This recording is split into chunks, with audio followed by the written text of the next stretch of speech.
Bloods.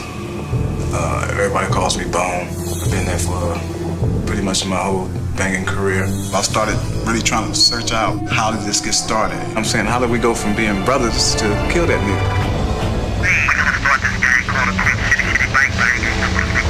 Everybody knows about the Black Panthers. The Crips and Bloods are the bastard offspring of the political parties of the 60s. And so out of the ashes of the Black Panther Party came gangs, Crips, Bloods. Speaking for the hood. Crips was about the community, cleaning it up. Could have really been something. They all stood up and believed in something. Now look at where we're at today. Our generation has failed. I'm denouncing banging. It's bullshit. Gangbanging is not a lifestyle.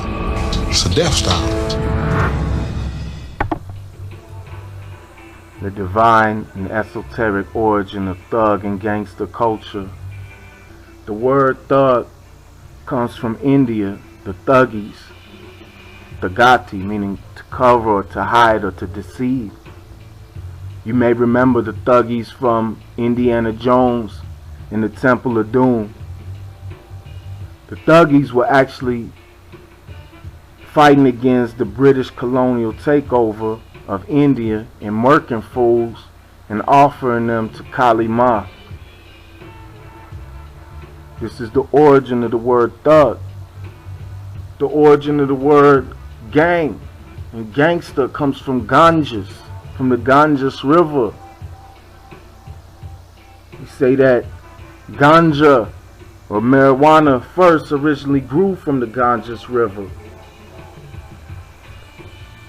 And you know that the thug and gangster culture partakes of the ganja marijuana profusely. And so does the Ganas, which sounds like gang. The Ganas are a horrific horde, Shiva's bunch, and they just get drunk and smoke weed and rap and sing praises unto Shiva spontaneously. Bang, which is similar to bang, like gangbang, Bangladesh and Bangalore, is a drink prepared from marijuana, cannabis, ganja, and also offered to Shiva and Kali Ma. That's some shit. And the word shit means consciousness. Shit means consciousness in Sanskrit. Seshet in Egypt is the lady of the mysteries. You see, shit and fuck and bitch and all the fucked up shit actually comes from something beautiful, because there's a beautiful source and origin of it all. In Amharic Ethiopian, the word earth is Meder. Meder. The word love in Ethiopian Amharic is Fikr. Meder Fakr. Meder Fakr. Love the earth. In Ethiopian, motherfucker means love the earth, G. And here's Hunab Ku, the spiral of letter G. In the ancient Mayan culture, we also call people G, Prabhu G, or Baba G. In the Sanskrit and yoga tradition, Joe.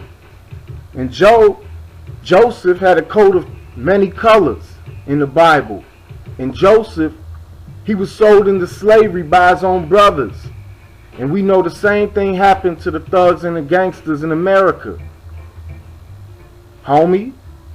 That's, the homie is where the word homie comes from.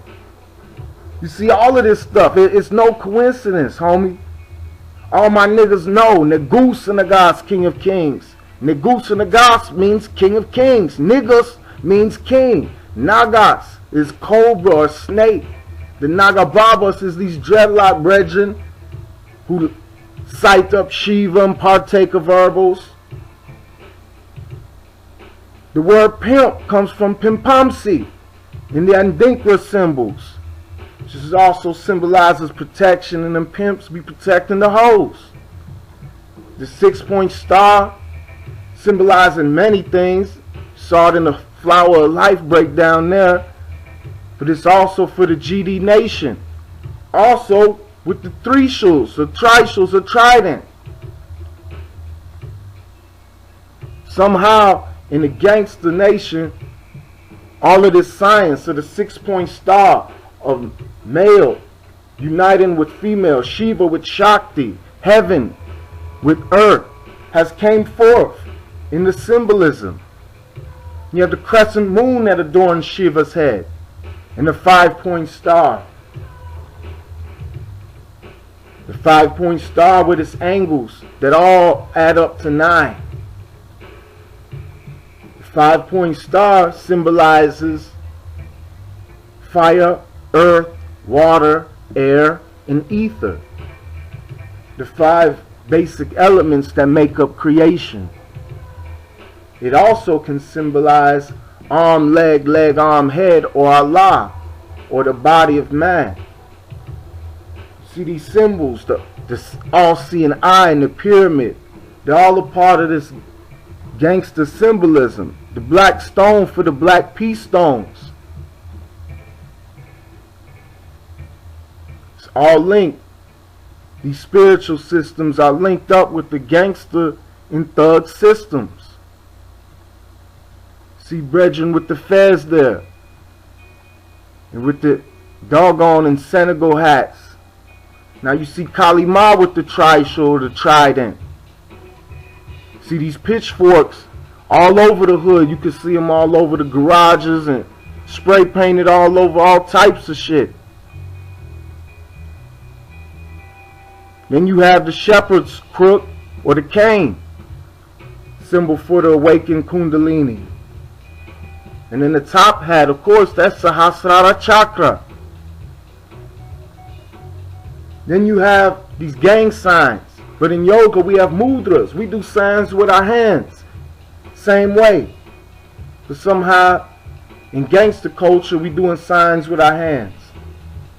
It's not like it's different hands that have different properties with them. Every hand has the same properties and constitutions, pretty much. So when you do these mudras, you're going to get some type of benefits. So in the thug and gangster culture, we perform in these mudras, these yoga mudras. And no one taught us this. No one came down and said, here, take a yoga class and throw up this gang sign. It just came naturally.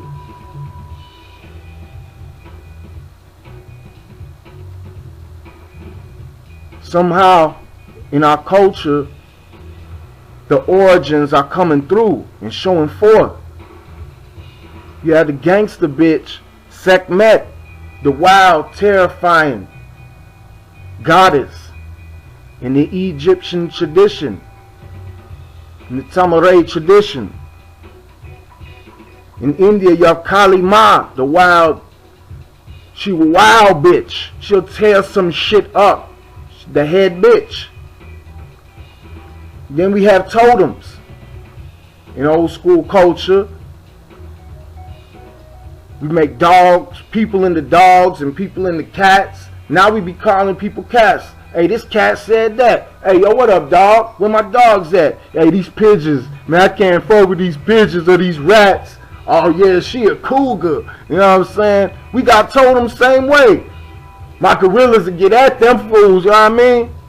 It's like, if you check it out, even us striving for gold and diamonds and platinum. You see homie sitting here with a crystal alignment on his body. We rock these things around our body and just, no one taught us. We didn't read the crystal healing book, but we still want the gold and the crystals because we know it's in our DNA. This is the divine and esoteric origin of thug and gangster culture.